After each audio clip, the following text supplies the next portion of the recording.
I don't usually believe in ghost stories. I've lived in New York City long enough to know that most creepy stories are just urban legends. But what happened to me last week at my new job? I can't explain. I work in an office building downtown.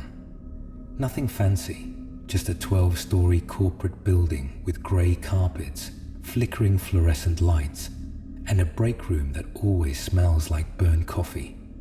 I was hired as an overnight IT technician, mostly working alone, fixing server issues, and running security checks while the office was empty.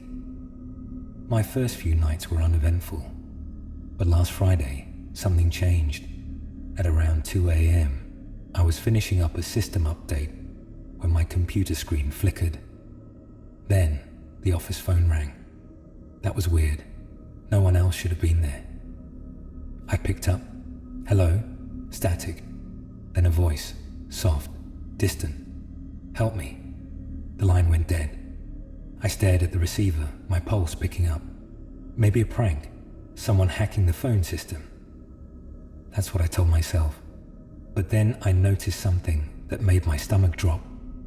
The caller ID said the call came from floor 13. There was just one problem. This building doesn't have a 13th floor. I actually checked when I started the job, like everyone does when they first see an elevator skip from 12 to 14. It's just superstition, right? But now, staring at the phone, I wasn't so sure. Curiosity got the best of me. I grabbed my flashlight and walked to the elevator. I pressed 12, then 14, watching as the buttons glowed one after the other.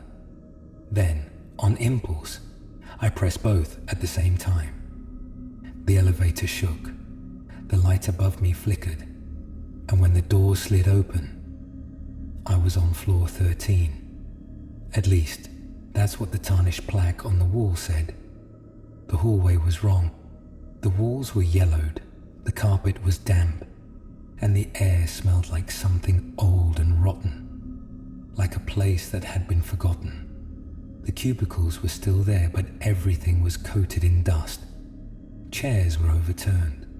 Phones sat off the hook, as if the workers had left in a hurry and never came back. I took a step forward, my breath coming fast. Then I heard it, a scratching sound, like nails against wood. I turned the corner, my flashlight beam shaking. A woman stood at the end of the hallway. She was facing the wall, her fingers scraping against it, carving something into the peeling paint. I wanted to run. Every instinct told me to, but I couldn't, because my flashlight caught a glimpse of what she was writing. My name is Emily. I'm still here. Then she turned. Her face, oh God. Her mouth was too wide. Her eyes were hollow, dark holes. She took a step toward me. Help me, she whispered, her voice the same as the phone call. The lights in the hallway blew out. The walls began to peel, revealing something dark and pulsing underneath. The air filled with a horrible, wet breathing sound coming from everywhere. I bolted. I ran for the elevator, slamming the button over and over. The doors finally slid open, and I threw myself inside. As they closed, I caught one last glimpse of Emily, standing there, her mouth open in a silent scream. Then, everything went black. When I woke up, I was in the lobby. The security guard was shaking me, asking what the hell I was doing asleep in the elevator. I tried to explain, but when I looked at the panel, the button for floor 13 was gone, like it had never been there at all. The next day, I checked the building's history. In 1987, there was a 13th floor, but a fire broke out, killing an entire night shift of employees, including a woman named Emily. I quit that job the next day, but sometimes, late at night, my phone rings. The caller ID says, floor 13. I never answer.